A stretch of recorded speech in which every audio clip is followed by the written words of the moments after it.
Body part may be taken for ritual purpose. 3 of them found floating in the river with body parts missing. ኣብ ሴራሊዮን ጥንቆላ ሱር ሰደደ ዓብቶት ኮይኑ ኣብዛ ሃገር ብሕቡ ዝካየድ ሸቐጥ ወዲ ሰብ ይርከብ እዩ። እዞም ሰባት ንደቂ ሰብ ዝሓርዱን ነቶም ኣካላት ዝሰቕሉሉን ቦታ ኣብዚ እዩ። ኣብዚ ቦታ ብልጽግናን ስልጣንን ክትረኽብ ይኹም ብዝብል መብጽዓ ልሙድ ዝኾነ ናይ ወዲ ሰብ መቕተልቲ ክፍጸም ጸኒሑ እዩ።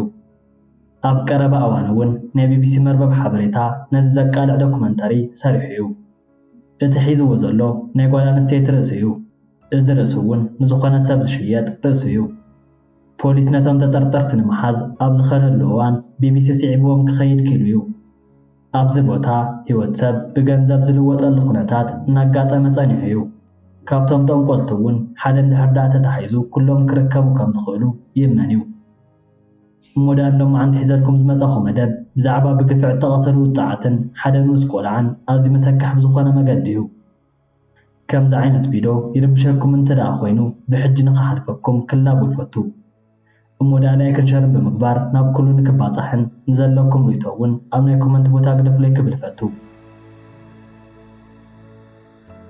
እዚ ዛንታ ናይ መጽኣ ፍርሒ ኮይኑ ተቐሚጡ እዩ። መብዛሕትኡ ግዜ ድማ ህፃውንቲ ዕላማ ክኾኑ ጸኒሖም እዮም። ቅድሚ 4 ዓመት ወዲ 11 ዓመት ንኡስ ቆልዓ ተቐቲሉ ተረኺቡ እዩ። እዚ ቆልዓ እውን ስሙ ፓፓያ ክኸውን እንከሎ ወላዲታ ዲኡ ዛላይ ድማ ፍትሕ ወዳ ብዘይምርካባ ክሳብ ሕጂ ግዜ ሞት ወዳ ክትቅበሎ ይከኣለትን። ወዳ ናብ ሸቐጥ ምስ ለኣኸቶ ከም ዝተቐትለ ትገልጽ እዛ ኣደ ፍትሕ እውን ካብ ኣምላኽ ከም እትጽበ ገሊጻ እያ። መብዛሕትኦም ቅትለታት ኣብ ህፃውንቲ ዕላማ ዝገበሩ ከም ዝኾኑ ቢቢሲ ሓቢሩ እዩ። ኣብዚኣ ዓዲ ጥንቆላ ሱር ሰደደ ሓይሊ ዘለዎ እዩ። ብኸምዚ ምኽንያት ዝፍጸሙ ልሙዳት ቅትለት እውን እናወሰኹ እዮም። ንወዳ ብምቕታል ኣብዚ ከም ዝሰንደብዎ ትሕብር እዛ ኣደ እቶም ቀተልቲ ዝህፃን እውን ከም ዘይተታሕዙ ገሊጻ እያ። ሳላይ ግና ሕጂ እውን እንተኾነ ፍትሒ ክረክብ ኢላ ኣብ ተስፋ ጸኒሓ እያ። ነቶም ወዳ ዝቐተሉ ኣምላኽ ከም ዝፋረዶምን ኣብዚ ሕጂ ንሳዋላ እንተተቐምዘወት መፈጸምትኡ ግና ብኣምላኽ ከም ትጽበዮን ኣብ ቢቢሲ ገሊጻ እያ። ወዲ 11 ዓመት ፓፓያ ንቤተሰቡ ክሕግዝ ኣብታ መዓልቲ ምስ ወፀ ዓሳ ክሸይጥ ጸኒሑ እዩ። ዝወፃሉ ሰዓት እውን ኣብ ቀትሪ ሰዓት 4 ከም ዝነበረን ድሕሪኡ እውን ሰዓታት እናኸዱ 6-7 ዋላ እኳ እንተኾነ ንሱ ግና ኣይተመልሰን። ድሕሪኡ ግና ክደልይዎ ከም ዝወፁ ተገሊጹ እዩ። ን14 መዓልትታት ዝኣክል ዋላ እኳ እንተደለይዎ ኣብ መጨረሻ ግና ብሕማቕ መገዲ ክርከብ ኪሉ እዩ። ንሱ እውን ተቆራረፀ ኣካላት ፓፓያ ኣብ ዒላ ውሽጢ እዩ ነይሩ። ናብኡ ክትከይድ ከም ዘይተፈቕደላን እቲ ካልእ ወዳ ግና ቀቲሎም እዮም እናበለ ክበኪ ምስ ረኣየት ልባ ከም ዝተሰብረ ሓቢራ እያ።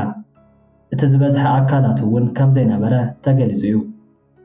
ንፓፓያ ዝቐተሉ ሰባት ግና ክሳብ ድሓር እውን እንተኾነ ኣይተታሕዙን። ኣብ ሴራሊዮን ብልማዳዊ ቅትለት ዝቐጽዕ ግልጽ ዝኾነ ሕጊ ይብላን እዩ። ነዚ ተግባር ዝፈጸሙ ሰባት ክተሓዙን ከለዉ ድማ ብቅትለት ጥራይ ከም ዝኽሰሱ ይፍለጥ እዩ። እዚ ግፍዓዊ ቅትለት ኣብ ካልኦት ናይ ኣፍሪካ ሃገራት ከም ዝፍጸም እውን ይሕበር እዩ። ኣብ ስርዓተ ጥዕና ሴራሊዮን ናይ ባህሊ ሓጋይም ልዑል እጃም ከም ዘለዎም ይሕበር እዩ። እዞም ተግባራት ንኽፍጸሙ ዝገብር ዘሎ ድማ እቲ 80% ዝኸውን ህዝቢ ዝሃገር ኣብ ባህላዊ ሕክምና ስለ ዝኣምን እዩ።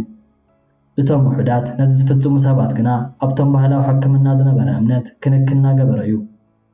መራሒ ናይዞም ባህላዊ ሓኻይም ዝኾነ ሽኳ ታሪዋን ኣካል ናይዚ ተግባር ዝኾኑ ሰባት ኣብኣቶም ንከይህልው ተሓቲቱ እዩ። ሰባት እዚ ነገር ንዝና ክብሉ ከም ዝፍጽምዎ ገሊጹ እዩ። ሓደ ሰብ ናይ ሓደ ከባቢ መራሒ ክኸውን ምስ ዝደሊ ካብ ደቂ ሰባት ኣካላት ከም ዝወስድ ይግለጽ እዩ። ሓደ ካብቶም ንቢቢሲ ምንጭ ዝኾነ ምስቲ ናይ ማጂክ ናይ ወዲ ሰብ ኣካላት ይፈልጥ ባህሊ ናይ ባህሊ ሓኪም ወሲድዎም እዩ። እዚ ሰብ ኣብ ካምቢያ ኮይኑ ኣብ ጥቓ ዶጊኒ ናብ ዝርከብ ቦታ ቆፀራ ሂብዎም እዩ። እዚ ሰብ እውን ግና መታለሊ ክኸውን ከም ዝኽእል እናጠርጠርዎ ጸኒሖም እዮም። እቲ ዝበሎም ሓቂ እንተኾይኑ ግና ናብቲ ክፍሊ ኣካላት ወዲ ሰብ ዘውፅእ ጠንቋሊ ሰብ ክኸዱ ከም ዝኾኑ ኣሚኖም እዮም። ዑስማን ምስ ዝበሃል ሓደ ሕቡእ መርማሪ ክሰርሑ ወሲኖም እዮም። ዑስማን እውን ናብ ካሊድ ብምድዋል ናብታ ኣብ ቁጥቋጥ ተሓቢኡ ዝርከብ መንበሪኡ ንኽመጽእ ይሕብሮ እሞ ብምቕጻል ዑስማን ኣብ ፖለቲካ ከም ዝነጥፍን ኣብቲ ማሕበረሰብ ዓብላልነት ንምርካብ ማጂክ ክስራሓሉ ከም ዝደሊ ይገልጻሉ።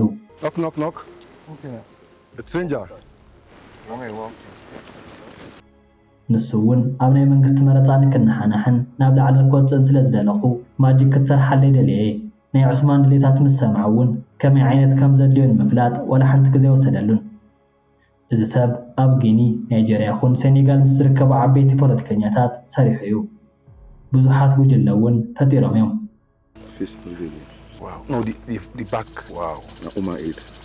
እዚ ሒዝዎ ዘሎ ናይ ጓል ኣንስተይቲ ርእሲ እዩ ሓደ ሰብ መፂኡ ንክወስዶ ድማ እናተፀበየ ነይሩ ኮይኑ ግና ሕጂ ንዓኻ ክህበካ ብምባል ናብቲ ድሕሪት ገዙ ዝርከብ ቦታ ሒዝዎ ኸይድ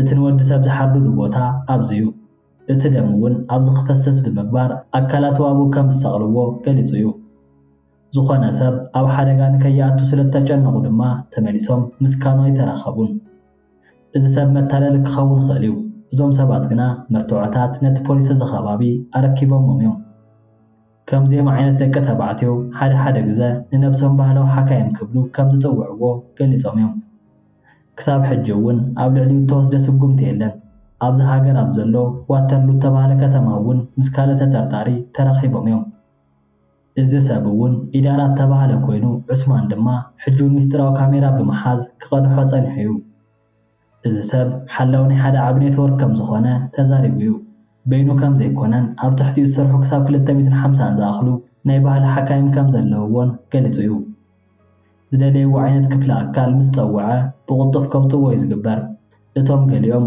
ኣብ መሓዝ ንፉዓት ክኾኑ ከለዉ ገሊኦም ድማ ኣብ መጥባሕቲ ንፉዓት ስለ ዝኾኑ ስራሕና ብኣግባቡ ይስራሕ ክብል ተዛሪቡ እዩ ኢዳራ ዝብሎ ዘሎ ሓቂ ድዩ ይኮነን ክፈልጡሉ ዝኽእሉ መገዲ ኣይፈልጡን እዮም ኮይኑ ግና ናብቲ ዓብ ናይ ዝጥንቆላ መገዲ ክወስዶም ከም ዝኽእል ይኣምኑ እዮም ምስ ዑስማን ኣብ ካልኣይ መዓልቲ ካብ ዝረኸቡ እንዳሓር ምሸት ንግዳይ ተመራፂ ዝኾን ሰብ ክንደሊ ኢና ናይ ዝብሉ ሰባት ድምፂ ኣስሚዕዎ እዩ ዑስማን ባዕሉ መፂኡ ክሳብ ዝረኽቦ ኢዳራ ዋላ እኳ እንተተዛረቦ ብድሕሪ እዚ ግና ኣዝዩ ዝርብሽ መልእኽትታት ክበፅሖ ጀሚሩ እዩ ብምቕፃል ድማ እዚ ካይዳ ሂወት ሓደ ሰብ ኣብ ሓደጋ ከእቱ ከም ዝኽእል ብምሕሳብ ኣዝዮም ክጭነቑ ጀሚሮም እዮም ጋዜጠኛ ታይሰን እውን ኣዝዩ ስለ ዝሰግአ ብቁልጡፍ ናብ ፖሊስ ሓቢሩ እዩ ኢዳራ ምስ ዑስማን ተራኺቦም እንከለዉ ድማ ፖላይስ ናብቲ ቦታ ክኸዱ ጀሚሮም እዮም ኣብ ውሽጢ እቲ ገዛ ድማ ብዙሓት ናይ ቤተ ጥንቆላን ኣምልኾን ረኺቦም እዮም ኢዳራ ብምትሓዙ ምኽንያት ድማ